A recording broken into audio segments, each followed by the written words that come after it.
Now, Plenary 5 will begin on the subject of waste-free society and circular economy. Please welcome back to the stage our moderator, President Kim Sang-hyuk. Thank you. Good afternoon again. Yeah, this is a session for waste-free society and circular economy. But as long as we are living in this planet, we cannot be without waste at all. To be more precise, we want to be free from waste problem.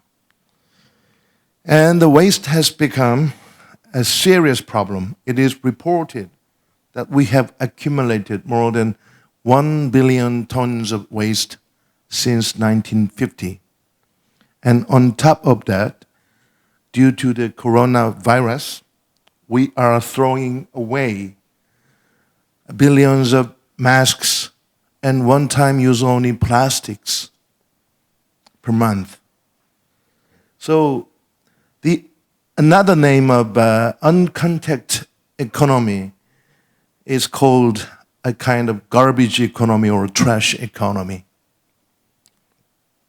And that's why we need circular economy evermore that should reduce our waste problem fundamentally. And the EU is leading the circular economy for certain.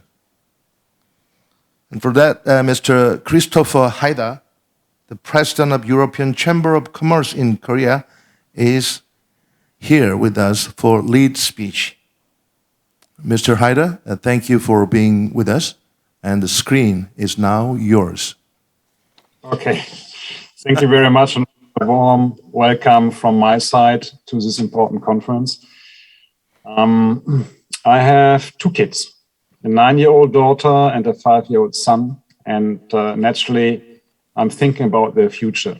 And in the first years, together with my wife, we were talking more about the potential future skill set of our kids. But since fine dust became a problem here, the topic gradually changed towards sustainability, to discussions if our Earth will still be a good place to live for my kids when they're in my age. So the terminology circular economy was introduced by the British economist David W. Pearce in 1990. 1 year later, I graduated from university. And in fact, at that time, I haven't heard about circular economy at all. I first learned about circular economy in 2015, so 6 years ago, when I was participating in a conference here in Seoul called EcoApp. In 1990, circular economy has been known only to a very limited number of people. It definitely has become more known to people nowadays, but I very much doubt that circular economy is nowadays known to the majority of our population. Mm-hmm. 31 years have passed since then, and yes, we have made some progress, or we are making some progress, but the progress made in the last 31 years actually has not been very overwhelming. As a consequence, the European Commission has launched its Green Deal in 2019, which can be rightly seen as a game changer. The same is true for the Korean Green Deal. And a few weeks back, we had the COP26 in Glasgow, and also a few weeks back, the European Commission is informed that they have adopted 3 new initiatives, such as deforestation regulation, waste shipment regulation, and the EU soil strategy. So I'm cautiously optimistic, as recently there's more and more things being happening right now. The European Commission has adopted its second circular economy action plan in March last year, in March 2020. And this means moving more towards the 3 R principles: reduce, reuse, and recycle. Korea tackled first plastic waste, but recently has joined the Global Alliance on Circular Economy and Resource Efficiency. And in parallel, Korea is working on a Korea Circular Economy Action Plan. Of course, politicians have the difficult challenge to balance interests of different stakeholders, or to be more precise, they have to ensure prosperity, further economic growth, by at the same time reducing the ecological footprint. So you might know that the European Chamber I'm working for is an agent between a middleman between business and government. And I would like to raise 4 recommendations or requirements through the eyes of business. The first one I would like to share with you is international standards.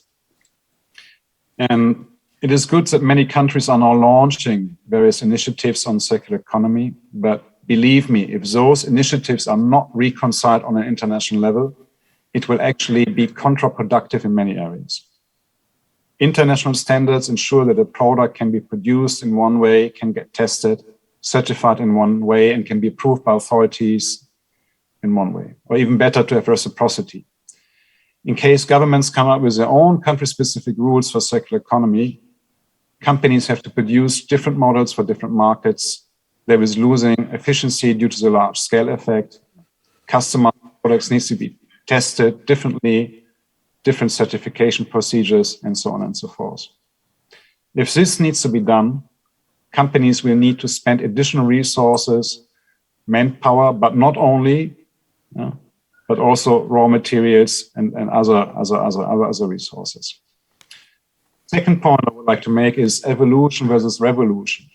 I like the initiative from policymakers to come up with new ideas on circular economy. Nevertheless, what business needs is not a revolution, meaning a quick implementation of a specific law requiring changes in product design, labeling, and so on. What business needs is a reliable blueprint. What needs to be achieved by when, what is expected, and what is coming next. Naturally, those targets must be smart, or in other words, specific, measurable, achievable, realistic, and time-bound. This is especially true for foreign business, depending on imports, as the shipping time is often not considered when introducing the laws. Thus, a realistic time management, including grace periods, needs to be adopted. It is my personal view, if you rush too much, then you make mistakes. If you have enough time for a careful planning, implementation will be much smoother and the probability that targets can be achieved is much higher. The third point I would like to make is change management.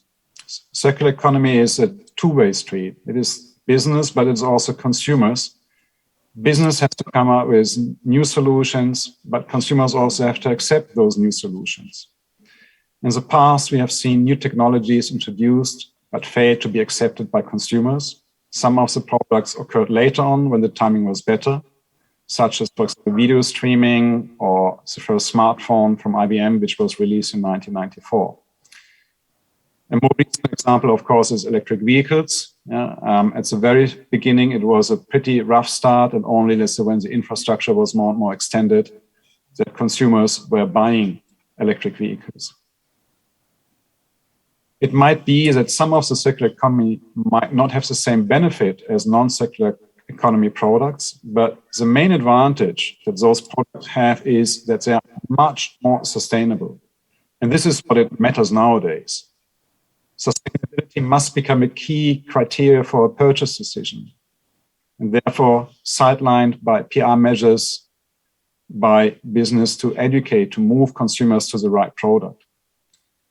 The best would be actually to rewrite some textbooks for elementary, middle, and high school to educate students that green is good, and this is what we should be striving for.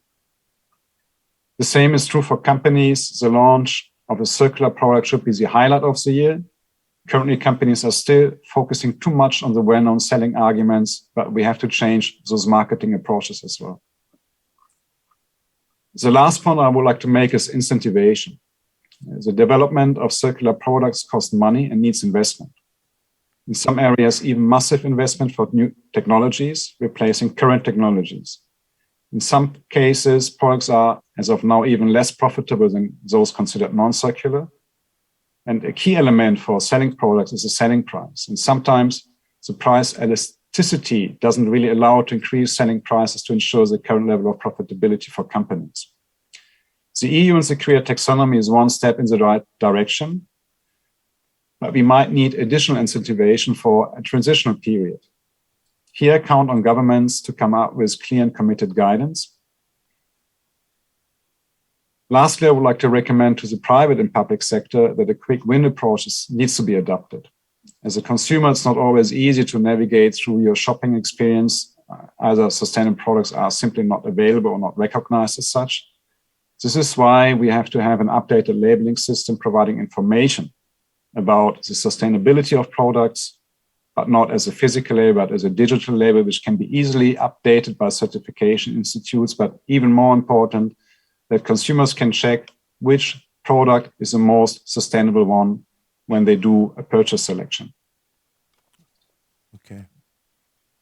So, yeah, together with change management, acceptance in our society will increase, which then lead to more speed towards a sustainable society for the benefit of us, our children, our grandchildren. I would like to close here with, because I know that time is a critical factor. Thank you very much, and I will stay. Thank you indeed, Mr. Haider, for your thoughtful and very systematic recommendations. And we will get back to you when we have an interactive section. Please stay with us. And plastics is at the core of our waste problem because it does not decay. It does not go away for a long, long, long time. So we need something drastically new that can replace plastic. Maybe biotechnology might be an answer to that. In this context, we have a very famous Professor Yi Sang-yup, who is Vice President for Research of KAIST and also Distinguished Professor of Chemical and Biomolecular Engineering. Hello, Professor Lee. Thank you for being with us. And the screen is now yours. We don't hear you. Well, I think yours is muted. Please Yes, check thank the you very audio. much. Yes. Okay. 네, 김상엽 원장님 오늘 중요한 컨퍼런스에 초청해 주셔서 대단히 감사합니다. Thank you, Professor Kim, for inviting me to this very important conference. I will now begin my presentation. 네, 오늘 저는 그 간단히 짧은 시간 동안 I have a very short period of time to make a presentation on bio-based and biodegradable plastics toward a circular economy. As you know, we are very dependent on fossil fuels such as gasoline, diesels, jet fuels, and we are also very dependent. We're using these fuels to produce things like plastics and solvents. And the plastics that we have produced in the past decades and centuries, well, according to UNEP, it's about 9.2 billion tons of plastics have been produced so far. And as Professor Kim has mentioned, well, plastic has excellent property, and we can easily you can mold the plastics, and it's relatively cheap and do not decay, and that is why over 9.2 billion tons of the plastics are being used, and about 50%, that is about 5.3 billion tons of plastics have been discarded, and about 1 million tons of plastic have been incinerated, and the plastics that have been discarded are become fine plastics, microplastics, and have been attacking us. And before COVID-19, that is before 5 to 7 years of that is 5 to 7 years prior to COVID-19, we have been making efforts to reduce plastics. We have been making laws and others, but with the COVID-19, we have no choice but to wear the masks. Well, I'm here alone in my office. That is why I'm not wearing a mask here. But because of COVID-19, especially such variants like Omicron, people have to wear masks, and there are over 139 billion masks that are discarded on a month, and they are used. Polypropylene have to be used, which is a plastic, to make these masks. However, in order to prevent infections, we are not reusing these masks, so that is contributing to discard of more plastics. And there have been a increased delivery of foods. So these one-time use plastic has been so let's say about 8.3 million of such plastics a day are being used and discarded. And nobody is talking about this because because COVID-19 we cannot go out, so we would have to order in. And so the biomass and CO2 have to taken out from the deep earth, and we need to. And so with the CO2, but if we could use this biomass to produce these products that we use using biorefinery, we would be able to solve many of these problems. And petroleum plastics and bioplastics could be solutions, and they could be recycled. Especially if we use bioplastics to produce the bioplastics and to recycle them, we would be able to reduce the problems. Of course, we're not able to make all these plastics, bioplastics. And so for the synthetic plastic we use, for those monomers that go into those synthetic bioesters, then it would be possible to reduce these plastics. And these monomers would come not from the petroleum, but also from CO2, that is biomass, and that we will be able to reduce the plastics burden. And as for the bio-based plastics, polyethylene and is from biomass. It's fermented into ethanol. It's created into ethylene and made into bio-PE. And in case of PET, which is the water bottle, they come from MEG, and they can be created when combining MEG and TA. And MEG could be created from ethylenes. And so if we could do this, so with this we could replace by 30% of these plastics with bioplastics. And we could also use similar plastics with different chemical structures. And as for the biodegradable plastics, well, we cannot say the plastics are evil because they are not degradable. Plastics are excellent proper materials because they're not degradable, and they have because the plastics are so cheap, we have used too many of them too easily. So we have to deal with this dispensable, that is one-time dispensable plastics. So if we're going to use dispensable plastics, we have to make them biodegradable, and we could and currently a PLA and PHN, and so these sort of new types of plastics are being developed. And the microorganisms are used to produce these sort of new types of plastics. I'm not going to talk about metabolic engineering here because these are too complicated. But however, I can say is that in order to produce this, the one that is shining here, if we could get rid of the unnecessary bioproducts, and if we could optimize the network, we could create the polymers, and so that is through the metabolic engineering. And so this is the polyester here, and you see the cells here. They are the bio-based polyester that has been synthesized by the microorganisms. And I'm not going into the details here. And so the glucose will be in the later created into plastics. And here you see a bacteria here, but there could be plastics here. So this is called a plastic bacteria. So this is something that we could create.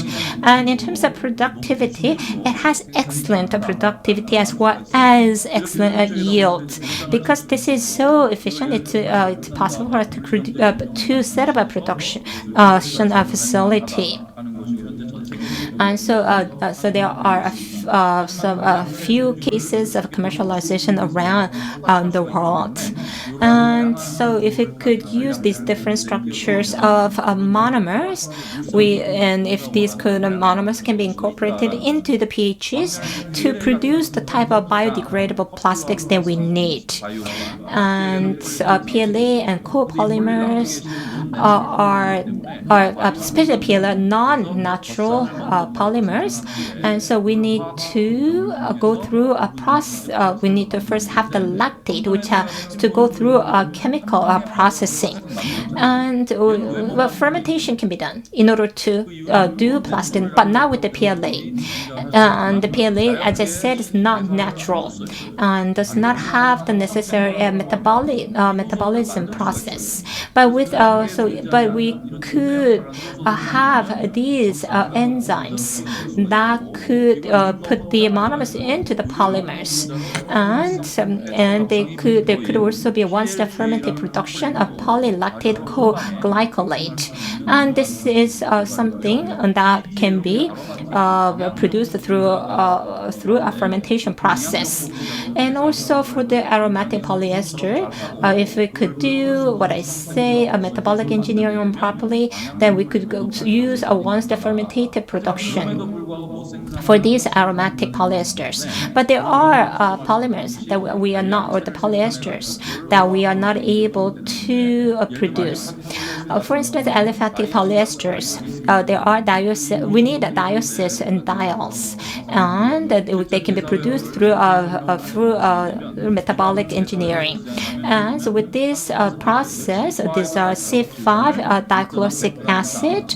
If we could produce about 100 grams per liter, and so we now have that process to do so. In case of this PET, I mentioned this briefly, we need two things.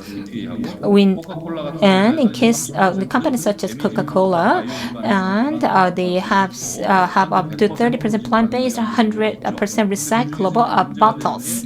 And what's the problem is here? Here they create the ethanol and then they go through the chemical reaction. And this is aromatics because this is not produced. And so we could deal with these issues. And why do we need ethanols? And why do we need additional chemical reactions? Can we do this in one step? Yes, we could do that with the metabolic engineering, and that has been developed by our students. And with the Karaboksha group, with a bit of a twist, we could have also developed a process to produce the structure here, and also from the chemical reaction from the biomass, we could also efficiently turn we could have a bio-based renewable TPAs. And we need diamonds in order to make polyamides. And we could have these processes and have the regulatory circuits that will be possible to produce bioamides as well. And I have talked about different plastics that could be produced using different types of microorganisms. The fuel or the raw materials that we have used are glucose from biomass, which are not edible. And so the best is if we could use the CO2 directly. But cells, it's all the microalgae, they eat the CO2s. But what we want are bacteria, we grow very quickly. But these sort of bacteria grow very slowly. And so by the metabolic process of the circuitry, if we could optimize these bacteria, and then we could have these formic acids as we could develop E. coli. And that has been validated through our experimentations recently. Because we have produced so many chemicals, we need to organize them. And by looking at this chart, you would be very confused. But I'm sure if you think hard, it is something that you have seen in the biology class. And here, the microorganism would eat glucose, and they will go through the intermediates here. And these are so many chemical materials from the chemical processings can be produced. And it has already been shown.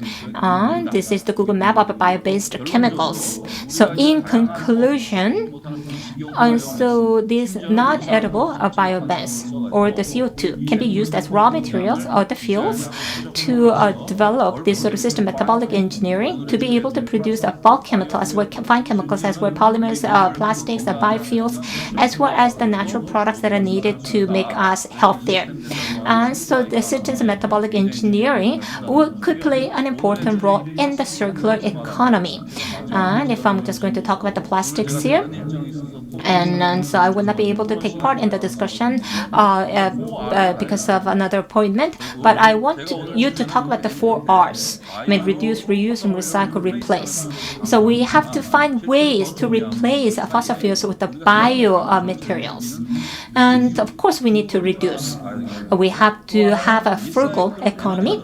And in order to recycle, you need energy. But before that, we should do what we can reuse. We have to do reuse as much as possible, including upcycling, that we do the recycling. And then if you could replace the synthetic materials with the bio materials, that way we will be able to deal with the climate as well as the energy issues. With that, I would like to conclude my presentation. Professor Lee, as you know, he's simply one of the best top-notch metabolic scientists in the world. But as a person who studied liberal arts and social science, I don't think I fully understood what you have said. But I know you are making very, very important things for us. Please save us from the plastics, and you will get Nobel Prize within a few years. Thank you for your speech. Thank you so much. And now we are going to focus on real cases, real examples of Korea's businesses with business leaders and experts. And as they are all Koreans, I will speak in Korean from now on. Simultaneous interpretation is prepared. 자, 실제로 사실은 우리가 놀랄 정도로 이런 순환 경제 쪽으로 진전하고 있는 회사들이 있습니다. There are many companies that are moving into a circular economy. And the first company that I want to present to you is a cement company.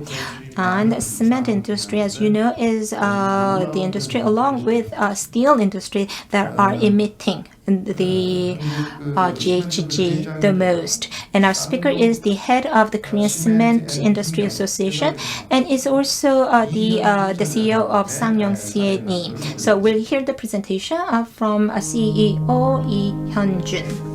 안녕하십니까? Good afternoon. 한국시멘트협회 회장을 맡고 있는 My name is Lee Hyun-jun. I'm the CEO of Sangyeong CNE, also the head of the Korea Cement Industry Association. I would like to thank the organizers for giving me this opportunity to make the presentation. I'm going to talk about cement industry for circulating resources as society. I'm going to talk about circular resource recycling by the Korean cement industry. Then I'll talk about the 2050 carbon neutrality scenario of the cement industry. And then I'm going to talk about how the cement industry can contribute to a waste-free society. Here in Korea, there are over 380,000 tons of the waste are produced from our daily lives as well as from the businesses. And there have been about 140 million tons have been sent to the landfills. And the waste that have been landfilled or have been incinerated because of various reasons, and they have caused, of course, of environmental issues. And the waste is an issue that we cannot avoid anymore since this has a significant impact on our society. And the cement industry has been solving these very difficult problems. I do not believe that you know these activities by the cement industry.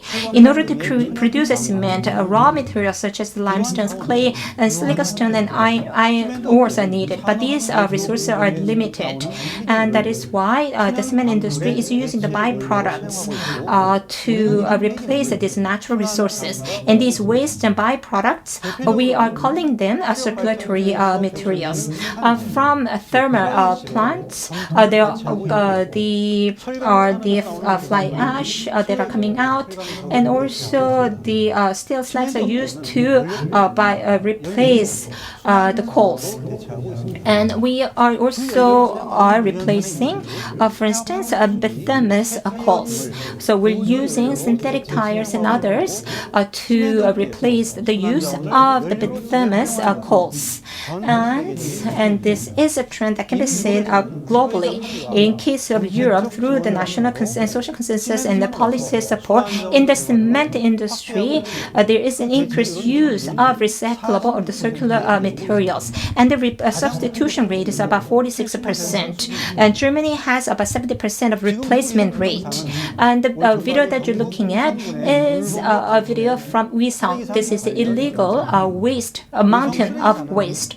And this, you see these mountainous waste that have caused environmental problems have been reported by CNN and has received international attention.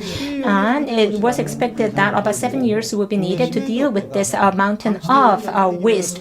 But the cement industry selectively chose the waste from this mountain and recycled them and was able to resolve the problem within a year and a half. And that is a case that showed that the cement industry is best equipped to deal with this sort of wastes. As we can see from this case, the cement industry can use these waste as the source of the fuels, and will be able to reduce the import of bituminous coals and will be able to reduce environmental issues. Now, I want to talk about cement industry's 2030 NDCs and 2050 carbon neutral scenario. The Korean government has said that the cement industry by 2030 has to reduce and have 12% or more than 50% of CO2 emission reduction. And by 2050, the cement industry wants to reduce about 18 million tons. And through the substitution of the sodium carbonate as well as the increase of admixtures, the cement industry is to reduce the use of the emission of CO2s. And our company has the largest cement factory in Donghae, and we have the largest cogeneration plant. We have energy storage system here, which is the largest here in Korea, and we have been able to replace have been supplying about 30% of the energy or electricity we need here, and we have been replacing bituminous coals with our from the waste-based the fuels, and so we're going to begin a coal-free plant in the near future. Our business vision is to achieve Green 2030. We are going to increase the use of the circulatory resources so that we have carbon zero status, and we are going to have cogeneration so that we'll be able to supply 100% of the electricity that we need. Over 100 billion Korean won has been invested in the past 3 years to finish our heating system room, and that is the first phase of our innovation, and then we're going to begin. We have almost finished the second phase, and the circular materials or the replacement is about 41%. And once we finish our second phase of innovative work or the project, our replacement rate or the substitution will be about 60%. And through additional research and development, by 2030, we are going to have net carbon or zero carbon. And so we, through the reduction of CO2, in order to do a cogeneration and to be able to supply our electricity completely from our own site, we have established renewable, eco-friendly power systems. And so by 2030, all the electricity that we need will be supplied from our own sites. So through these efforts, Ssangyong CNE will have the industry-leading competitiveness. And we do have excellent results to show. In case of our profit, last year was about 19%, and in the first half, it's about 15.4%. We have twice as high the profit margin as the industry average. And I hope that you will continue to watch how we perform. With this, I would like to conclude my presentation on the activities of Ssangyong CNE and our industry to reduce emissions. And waste what can become important resources. So the waste can be recycled into important fuels and the resources. And Ssangyong CNE is leading those efforts. And in order to ensure that the world has carbon neutrality, Ssangyong CNE will continue to make the efforts. Thank you very much.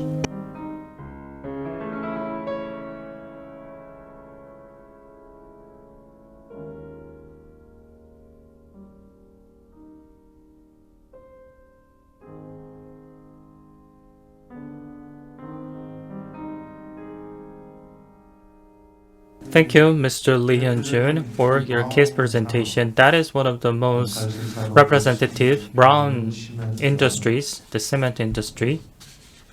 And even the cement industry are trying to be greener, which is quite encouraging sign for us as we are marching towards carbon neutrality. So I think the outlook could be more positive. And next presentation will be made by one of the prize of the Jeju Island. And actually, do you know the brand called Samdasu, the spring water brand? And the water you all enjoy are manufactured by this company. Mr. Kim Jong-hak, CEO of Jeju Province Development Corporation, will make a presentation. Hello? I think you are muted. 들리십니까? Can you hear me? Yes, I can hear you. 원장님 이렇게 여기서 보니까 더 Dear 반갑습니다. Kim Sang-young, it is my great pleasure to see you. I'm so delighted to see you here. Also, it is my great pleasure to be part of this outstanding conference. So please allow me to make my presentation. Greetings. My name is Kim Jong-hak, CEO of Jeju Province Development Corporation. It is my great pleasure to be part of this conference held to combat the global issue of climate change and to improve the diversity, sustainability, and eco-friendliness of energy resources. And I'd like to begin my presentation from now on. My presentation first started with the introduction to Jeju Province Development Corporation, what kind of efforts we made to serve as a leader in eco-friendliness and practices strategies for sustainable growth. First, let me introduce my institution. My institution had a mission of contributing to the lives of local residents by creating value using the resources of Jeju, so it was established in 1995. Our business areas include Jeju Samdasu spring water drink, whose market share has been #1 since the launch in 1998, citrus processing and beverage business, which boost farmers' income and the citrus industry, regional development business for housing stabilization, and public interest project for common good and human resource generation. The JPDC since inception has been growing continuously for the last 26 years. The revenue has also almost have been doubled, and the net profit has grown by 70%, a testimony to the robust fundamentals we have. Building on this growth, we are doing various CSR activities. Around 46% out of 650 billion of net profit have been spent for these CSR activities. Also, 634 jobs we created for 5 years contributed to the employment stability of the island. Then I'd like to talk about the eco-friendly efforts we are making as a front runner. To create a circulatory system of plastics generated in Jeju, we initiated a project called the Restoration for Resuscitation. Korea's plastic waste per capita is around 88 kilometers, the third largest. Yet, only 59% of them are recycled. Jeju's island plastic waste per person is the highest in the country. However, the recycling rate is the lowest. Modern consumers are now required to work for ethical consumption. Given that companies need to manufacture recyclable products and consumers need to separate waste properly so that waste product can turn into new resources or product, a circulatory cycle we must have. The JPDC built a life cycle eco-friendly management process in order to create such a circulatory cycle tailored to the island.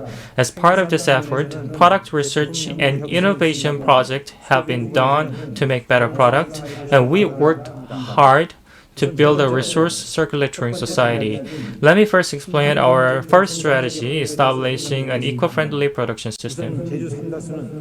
We implemented 3 no's: no color cap, no color bottle, and no label for easier waste separation, and it obtained the best recycling grade. This effort will result in the plastic waste reduction of 46 tons. Also, as you can see in the slide, multiple testing and surveys have been done to reduce the weight of PET bottles. The weight reduction was 14.5 grams, which related to 2.4 billion production cost saving and 5,000 tons of plastic waste reduction. Seeing the emergence of the eco-friendly consumption trend and policy changes, our environmental impact data are disclosed to public in a transparent and quantitative manner. This data is disclosed on environmental certification sites, and some of them are even written on the label of a product. Our second strategy is the formation of a circulatory system for plastic resources. If PET bottles, caps, and labels are mixed with other properties of different properties, recycling becomes quite costly and need to go through multiple extra processes. To tackle this issue, from 2019, we worked with private companies to run cap collection campaign and let the public know a proper way of doing waste separation, all in order to raise public awareness. As a result, in 2020, we collected 3.62 million caps, and using the profit earned from selling these caps, we provided financial supports to 21 people in financial hardship jointly with our CSR team. Also, we created and supported a upcycling startup student club, and they succeeded to make an upcycled product of caps we collected. Our efforts was recognized by the Ministry of Public Administration and Safety in 2021 by receiving the Best Public Administration Presidential Award. To improve the recyclability of PET bottles, we installed 19 PET collection and compensation machines on the island and created a monitoring team to let more people know how to use this machine. As a result, a total of 30,000 citizens put PET bottles into these machines, and the number of the bottles and caps collected tallied 600,000. 140,000 and 328,000 respectively. The JPDC, as part of its upcycling effort, signed a multilateral agreement to manufacture clothes out of recycled fibers and thereby add environmental values. Also, it opened a public competition to collect creative energy recycling ideas and even commercialized some of them, standing out the most so that new venture companies can be born. As a result, between 2020 and 2021, as you can see on the bottom, a variety of the products were invented, creating 17 jobs and attracting 500 million won investment. As such, the JPDC has been working hard to build a manufacturing process for greener products, as well as a resource recycling ecosystem. Finally, I'd like to talk about our strategies for sustainable development. The JPDC designed three-phased strategies. In the short run, more compact package and no-label products will be manufactured, and waste separation campaign and pad upcycling businesses will be promoted.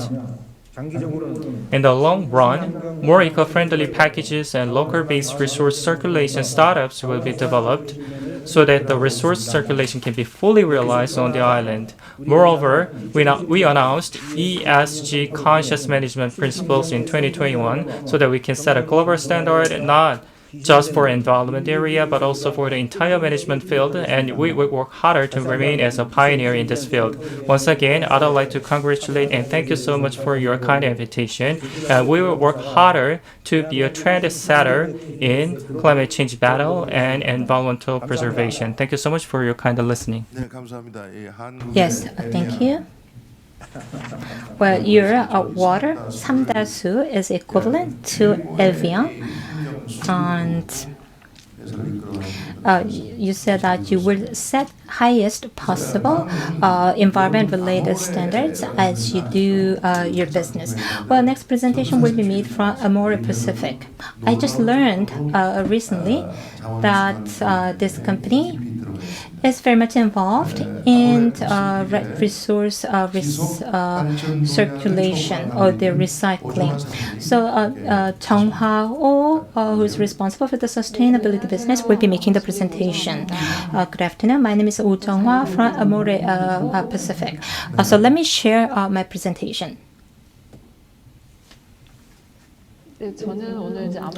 I would like to talk to you about a more beautiful process.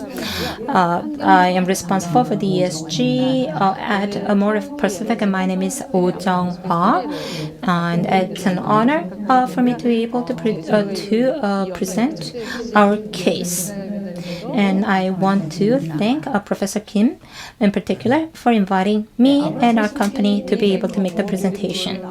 We have this motto which says that we make a more beautiful world. And why is Amore Pacific so much engaged in work related to plastics and waste? And that is because our mission is to make the world more beautiful. And because we have a philosophy to make a world more beautiful, and that philosophy is well reflected in our products. We have cosmetics as well as tea, as well as health as supplements. So we do health and beauty related businesses. So when did we first started thinking about environment? It can be traced back to 1993. We announced what's called unlimited liability for environment. At the time, our company was called Pacific, Taepyeongyang. And at the time, we announced that we're going to be held liable, that is unlimitedly, for environment. And we continued on these efforts on and in 2000. We have been issuing reports about our efforts. And so that's what we've done in the past. So what are we doing currently, and what are we going to do in the future? In June of this year, we have made these 5 commitments or 5 promises. And these promises, promise number 3 and 4 are related carbon neutrality and plastics. So I will talk about promise number 3 and 4. And this is climate and energy conference. So let's talk about our carbon neutrality related effort. And so we want to achieve RE100 and carbon neutrality by 2030. And in case of RE100, our achievement rate is about 10%, and next year it's going to be about 35%. And so we have started what's called the green costing and pricing system, and we also have signed MOU for to purchase renewable energies. And so we want to achieve, before that is 2030, we want to achieve RE100 and carbon neutrality. And our fleet, they have become electric. So we want to have 100% electric fleet. That is the cars that we use to deliver our products. And then now I want to talk about plastics. Carbon neutrality is very much related to plastics. So we have what's called less plastic strategies. We have three C's. One is 4R, the other is collaboration, and the other is communication. And out of 4R commitment, one is to reduce. And what we need to do first is to reduce. So unnecessary plastic use has to be reduced, has to be replaced with other materials if possible. And so we could use recyclable materials, or we could use unnecessary plastics such as container supports. Plastics are usually used for containers. So we have been thinking about ways to reduce plastics, and that is why we came up with the shampoo, which are solid form of shampoo, which means that the shampoo does not have to go into plastic containers. And we have also been thinking about ways to better recycle plastics. And so we have been working on developing containers that are better recycled. And we have also been focusing on reuse. Of course, a container, it's not just the containers that need to be changed. Maybe the way the products are put in could be changed. And so we have these so-called refill stores. And so these are called the refill stations, and we're going to increase this number of refill stations going forward. And next R is the reverse. For the past decade, we have been working on ways to decorate our stores with eco-friendly materials. And we have been collecting plastics and then have been recycling them and finding ways to reuse them. And the second C is collaboration. We cannot do the work that we need to do cannot be done alone. So we need to collaborate with other companies as well as industries. And for the past 20 years, 30 years, we have been working with many different companies in many partnerships. We have been working with such companies as TerraCycle, as TK Chemicals, as well as Eastman. And we have also been working with other cosmetics companies to reduce the use of plastics. And what's really important is our communication with our customers. We need to provide information to our customers so that they can reduce the use of plastics. And Amore Pacific will continue to work to have a positive impact on society, and that is to become a positive beauty. And with that, I believe that the company can contribute to a more beautiful world. Thank you very much. Thank you. That was Oh Jung-hwa of Amore Pacific. She talked about very active circular economic actions taken by the company to contribute to a more beautiful world. I'd like to collect some feedback from panelist members. So, the circulatory economy has been studied much by this gentleman, Mr. Hong Soo-young, and he is with us. And do we need to start from Professor Che first, I think? Okay, we will start from Mr. Hong, then with Professor Che. So can I make 5-minute presentation? Actually, Korea is trying to reduce the emission by 40%, and the majority of the reduction has to come, and the biggest reduction has to be made in the field of waste. So, what is the relation between waste and carbon neutrality? And listening to the 5 keys presentation, what were your impressions? So, the circulatory economy can contribute to the carbon neutrality because they use less resources, and with the recyclable products, they can minimize the need of processes, and also the carbon reduction made by the waste can be minimized. But what matters the most is that the carbon emission made in the production processes must be optimally used through either recycling or reuse. This means that we need to restructure our existing economy. So I think there should be 2 major tasks. So how to minimize the use of resources is the first. In the narrow scope, the use of the raw material must be optimized in any production processes. And in the larger scope, we need to create a larger economic effect with newly developed economic models. For example, the spread of the sharing economy or concept of shared resources can help people to meet their needs with less materials. So that kind of concept must be materialized.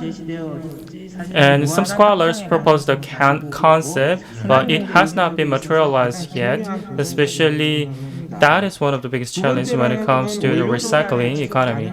Second is the sustainability of the supply of raw material. Like Mr. Lee said, bio raw material supply must be expanded than non-bio supply. Of course, minerals are in nature not recyclable, but they should be used to some degree. Whether it is biomaterials or non-biomaterials, the supply of them must not destroy our ecosystem, and we need to improve the ratio of biomaterials in our material mix, which means that production liability must be enhanced.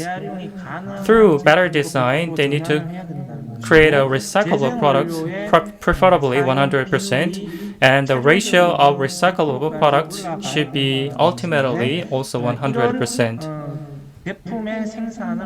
So, the production is what we need to focus. The first speaker already talked about this. We need to set the right target or direction for companies. By 2030, we need to set a specific target for businesses at the society level so that the companies can prepare themselves for such a target. And consumers also need to be given with the right information. Finally, the stable supply of recyclable materials. This requires the technology development. So existing chemical-based products need to be replaced with other technologies, or we need to find a ways how to combine those technologies into this circular economy system. So we need to reconstruct our existing industrial structures and economic structures, and those structure changes will be mainly led by larger companies. And we need to make sure that smaller companies are not lagging behind. So adaptation capability of smaller companies need to be considered to achieve a fair transformation, especially when it comes to Korea. We are too much focusing on technology changes, but not much on the possible fallouts or social issues coming from such technology changes. So I believe that if you want to reconstruct our existing economic structure, role of the larger companies, of course, would be significant, but we need to also think about whether smaller companies can adapt to such changing environment. So coexist model between the two must be decided at the same time. Yes, as you said, car manufacturing industries are trying to electrify their existing fleets, and they are having so much troubles and hardship, and some companies will not be able to survive in this transitional period. So you said that we need to pay more attention to smaller companies. High students, graduate school students also need to pay more attention to this circulatory economy. So I believe that there are so many students who want to do the research in this field. Are they going to the right direction? Circulatory economy has a potential of an infinite expansion, but my one concern is that they might think it is just a fad. So if they going to the same direction too much, that is not the right way forward, because everyone knows the importance of it. So you can kind of make it red ocean, but I believe that we need to be more creative so that we can expand our boundary of activities, because there are some blind spots we haven't paid attention to. So you need to challenge yourself to find that kind of blue oceans. So you don't need to jump on the bandwagon, but find your own items. So I will come back to you later. And next is Professor Che. He is also with us. Professor Che? Well, so you have been you actually worked for the Ministry of Environment, and you've been responsible for such a policies as climate and waste. And so, Professor Che, what would you like to say? You are on mute. You are muted. You need to unmute yourself. Good afternoon. I would like to thank Professor Kim for organizing this excellent conference and inviting me to take part in this session. And as I was listening to various speeches, what I need to talk is about leadership. And I believe that in the latest environmental policies, the most important topics are climate change and carbon neutrality. And I think we need to add waste here. But waste is very much related to economy and the lives of the people. And in order to have waste zero, in order to have the waste zero, we need to change the infrastructure, which means that we need ambitious policies and we need ambitious programs. And what's needed here is leadership. We need to set high goals, and we need to have ideas to achieve the goals, and we need strong leadership to put those ideas into action. And last in Jeju, there was a declaration for waste-free at Jeju. And so Jeju is trying to become a carbon-free island as well as a waste-free island. And that means that the island is trying to have carbon neutrality as well as waste zero. And they have set very high goals, and they have set up a commission under the governor to achieve those goals. They have also plans to set up the clusters, and they have specific plans as well as the leadership. Jeju has the necessary basis, and now they they see, I believe, the recycling industry as a growth industry. In 1990s, that is in Taiwan, the mayor of Taiwan, or the Taipei, was elected as the mayor on a platform of zero waste. Now, zero waste has become an important agenda of municipalities as well as governments, and also zero waste can also help to create jobs. And so, with that, I would like to conclude my remarks. Yes, thank you. So waste issue and climate change issue should be the top priority of the leadership of any nation. Mr. Christoph Haider, are you still with us? Thank you for staying with us. Well, the Professor Chen mentioned that not just climate change and energy policies, but also waste and circular economy should be the top agenda of national leadership. Would you agree with that?